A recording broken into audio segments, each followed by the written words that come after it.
it's like, okay, I'm standing right here. You missed me 6 times. I was standing right there and I look up to the hill. I was like, all right, I put my hands out and my arms out. I was like, all right, what? I was like, you guys see anybody? I'm trying to highlight this dude so that my guys could shoot him. And they're like, I can't see anything. And Sergeant P, as they all call me Sergeant P instead of Sergeant Porras, can't see anything. So I was like, all right. Then I ran off the road and just called it a night at that point and then messed with the other side. But yeah, that was the first thing.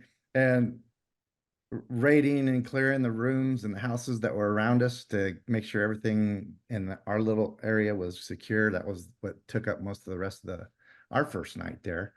And then so the Battalion 2000 that's supposed to be coming back, we're on this it's a four-way intersection and we got it all blocked off the best we can with what we had on the ground and a couple of Humvees dropped off some equipment for us, concertina wire and all that kind of stuff. And so when they're supposed to come up, well, so that whole night, we can hear the AC-130, the Spectre gunship. We can see the airplane, and he's not too far away, and he's hammering somebody down the street, down the road.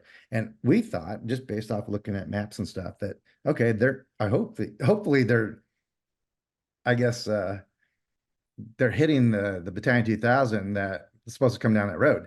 And sure enough, they were.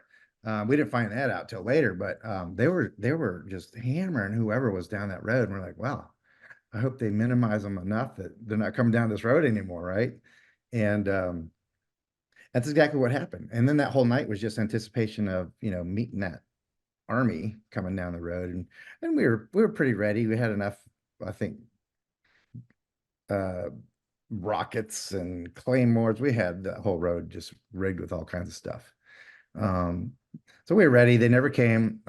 But coming down that road is when I first meet the unit guys for the first time. And so I had that whole road blocked off. So there's cars stopped. And for the people who are stopped, I said, they're just not obstacles for the Battalion 2000. So get out of your cars. I don't care what you're doing. Just get out of your cars and leave them, park them. And so I just kind of used that as a means to block the road or additional means to block the road.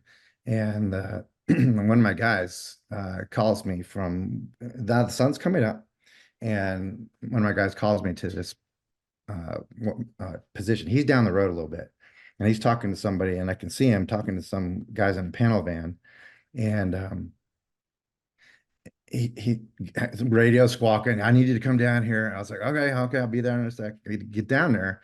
There's these two Hispanic guys in the front, and it's a panel van with no windows. It's a white panel van, and I see the guys as I'm walking toward it. I see the two guys. They're Hispanic. It could be Battalion 2000 Panamanians. I don't know. Um, and not in uniforms or anything like that. And I asked them what they're doing. They said, "Hey, Sergeant." They recognized, hey, Sergeant, we need to get to the Papal Nuncio or something like that. It was either the Papal Nuncio or the Covenantia still. I'm not sure which one now, but and we need to get through here. And I had already just trashed this whole road. I just trashed it with all these cars and claymores and stuff. I was like, and I said, well, don't get off the road because we've mined the whole side walls and the shoulders and all that stuff.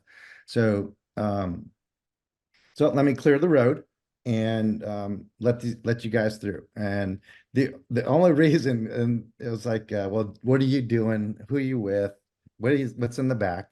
Do you have any guns and ammo? And yes, there's a whoever was down the road, and I'm guessing now they were the guys who are directing fires on the AC-130 down the street all night. And now they have to get in town. Almost positive Noriega was at the Papal Nuncio at that point. But they had to get back in town.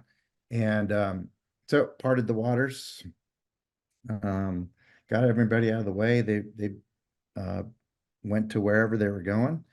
And later on, I mean, almost a year later, it wasn't that long after that. When I go to selection, they kept asking me that. They're like, "Hey, were you in Panama?" It's like, yes. They're like, "Hey, you're that guy at the blocking position." And then they're messing with me because the helicopter got shot down with Muse in it. Um, they were saying that was a whole nother unit in another part of town. But they said, "Hey, you're the one who shot us down." I'm like, "No, I wasn't that guy. I was on the other side of town. I met your other dudes in the panel van. That was me." Um, and no, we didn't get shot at. We didn't shoot at you, or you guys are good. When you stopped him in the van, did you look back in to see how many people they had in the van, or could you only see the two people sitting up front? Yeah, no, so I had to look, right? I was like, I gotta look. Just if you're legit, I gotta look. So open so me and my guy Smitty, he's the guy who called me down there. He's like a E4 203 gunner. And so whatever I don't know what I was expecting to see either, right? So it's like, okay, yes, we do have guns and we do have guys in the back. Okay, so I got to see just to make sure you guys are legit. And so we do this little thing where it's like a clearing vehicles, basic infantry stuff, right? Somebody's going to get the door. I'm going to get my rifle up and check the back. And just like going through a room, going through a door. And sure enough, door opens, and here I'm being face to face with unit guys, you know, uh, and so I easily recognize who it is because of the American flags and their uniforms and stuff like that. And it was one of those things where it's almost like I was at a loss for what to do, what to say, and just like shut the door. And it's like, okay, you guys are good. My apologies. What did the guys in the back of the van do when they saw you? Were they just staring at you? Oh yeah. So but they were ready to like, who is this guy?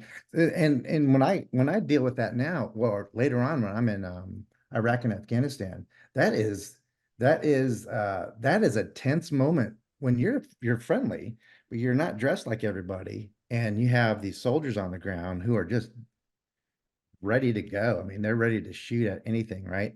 And that later on in my career, that becomes, reality to me. And it's like that is the worst feeling in the world. One, to have a gun pointed at you, but to have a jacked up army dude who's ready to start killing anything. Just self-preservation, right? Um, but yeah, they were ready, just like I was. And it was like, okay, well, I guess you guys are guess you guys are good. That's absolutely incredible. And was that the first time? I mean, did you know what Delta Force was before Panama? Like, had you heard about them, or was that kind of your first introduction to the Tier 1 element? I've heard about them, but even then, I hadn't really thought I was even in that, um, I guess, capability, or in even that wasn't even a thought in my head, because I didn't think there's no way I can be one of those guys, right? So I really never thought about it. At the time, I was going to SF, the Special Forces, the Green Beret side of the house. And I'd gone to SF selection already, and I was waiting for a qualification course date when Panama hits. And I was supposed to be in Panama, or be in the Q course for the SF uh, training when this whole thing kicks off. And I think it was January or something like that was my reporting date. And that was my next move. That was what I was doing on that enlistment. And no, it's like, no, I didn't have a thought in my head even at that point. And almost a year later, I'm in tryouts and Delta selection, and that's when it's like, yeah, let me. So